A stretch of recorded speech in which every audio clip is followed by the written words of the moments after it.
शुक्लाम्बरधरं विष्णुं शशिवर्णं चतुर्भुजं प्रसन्नवदनं ध्यायेत् सर्वविघ्नोपशान्तये।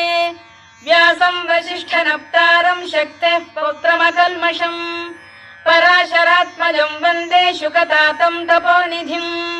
व्यासाय विष्णुरूपाय व्यासरूपाय विष्णवे नमो वै ब्रह्मनिधये वासिष्ठाय नमो नमः। अविकाराय शुद्धाय नित्याय परमात्मने सदैकरूपरूपाय विष्णवे सर्वजिष्णवे यस्य स्मरणमात्रेण जन्म संसारबन्धनात् विमुच्यते। नमस्तस्मै विष्णवे प्रभविष्णवे।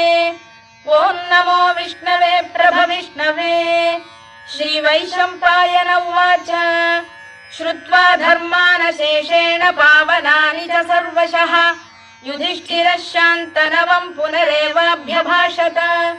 युधिष्ठिर उवाच किमेकं दैवतं लोके किं वाप्येकं परायणं स्तुवन्तः कङ्कमर्चन्तः प्राप्नुयुर्मानवा शुभम्। को धर्मः सर्वधर्माणां भवतः परमो मतः किं जपन्मुच्यते जन्तुर्जन्म संसारबन्धनात्। श्रीभीष्म उवाच जगत्प्रभुं देवदेवमनन्तं पुरुषोत्तमं स्तुवन्नाम सहस्रेण पुरुषः सततोत्थितः तमेव चार्चयन् नित्यं भक्त्या पुरुषमव्ययम् ध्यायन् स्तुवन् नमस्यं च यजमानस्तमेव च अनादिनिधनं विष्णुं सर्वलोकमहेश्वरम् लोकाध्यक्षं स्तुवन् नित्यं सर्वदुःखातिगो भवेत्। ब्रह्मण्यं सर्वधर्मज्ञं लोकानां कीर्तिवर्धनम् लोकनाथं महद्भूतं सर्वभूतभवोद्भवम् एष मे सर्वधर्माणां धर्मोऽधिकतमो मतः यद्भक्त्या पुण्डरीकाक्षं स्तवैरर्चेन्नरः सदा परमं यो महत्तेजः परमं यो महत्तपः परमं यो महद्ब्रह्म परमं यः परायणम् पवित्राणां पवित्रं यो मङ्गलानां च मङ्गलम् दैवतं देवतानां च भूतानां यो व्ययः यतः सर्वाणि भूतानि भवन्त्यादियुगागमे यस्मिंश्च प्रलयं यान्ति पुनरेव युगक्षये तस्य लोकप्रधानस्य जगन्नाथस्य भूपते विष्णोर्नाम सहस्रं मे शृणु पापभयापहम् यानि नामानि गौणानि विख्यातानि महात्मनः ऋषिभिः परिगीतानि तानि वक्ष्यामि भूतये। ऋषिर्नाम्नां सहस्रस्य वेदव्यासो महामुनिः छन्दोऽनुष्टुप् तथा देवो भगवान् देवकीसुतः अमृतांशुद्भवो बीजं शक्तिर्देवकीनन्दनः त्रिसामाहृदयं तस्य शान्त्यर्थे विनियुज्यते विष्णुं जिष्णुं महाविष्णुं प्रभविष्णुं महेश्वरम् अनेकरूपदैत्यान्तं नमामि पुरुषोत्तमम्।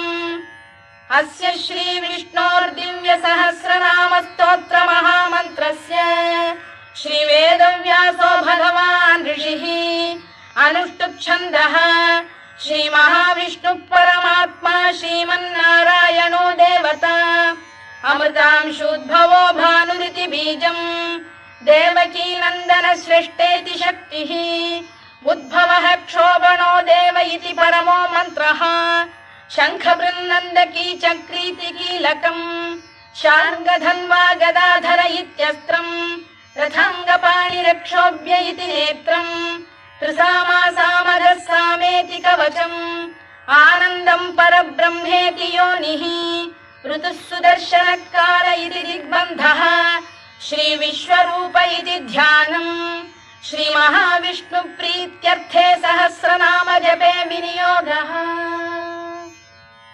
ध्यानम् क्षीरोदन्वत्प्रदेशे शुचिमणिविलसत्सैकते मौक्तिकानाम् मालाक्लुप्तासनस्थस्फटिकमणिनिभैर्मौक्तिकैर्मण्डिताङ्गः शुभ्रैरभ्रैरदभ्रैरुपरि विरचितैर्मुक्तपीयूषवर्षैः आनन्दीन पुरीयादरिनलिन गदा शङ्खपाणिर्मुकुन्दः भूः पादौ यस्य नाभिर्वियदसुरनिलश्चन्द्रसूर्यौ च नेत्रे कर्णावाशा शिरोद्यौर्मुखमपि दहनो यस्य वास्तेयमब्धिः अन्तस्थं यस्य विश्वं सुरनरखगो भोगि गन्धर्वदैत्यैः चित्रं रम्यते तं त्रिभुवन वपुषं विष्णुमीशं नमामि।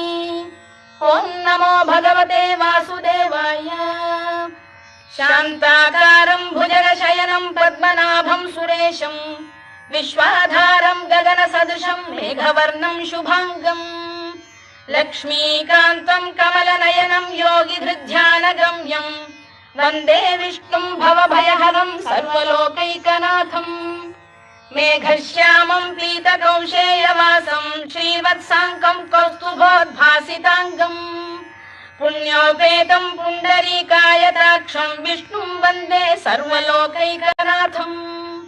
नमः समस्तभूतानामादिभूताय भूभृते अनेकरूपरूपाय विष्णवे प्रभविष्णवे सशङ्खचक्रं सकिरीटकुण्डलं सपीतवस्त्रं सरसीरुहेक्षणं सहारवक्षस्थलशोभिकौस्तुभं नमामि विष्णुं शिरसा चतुर्भुजम्। छायायां पारिजातस्य हेमसिंहासनोपरि आसीनमम्बुदश्यामम्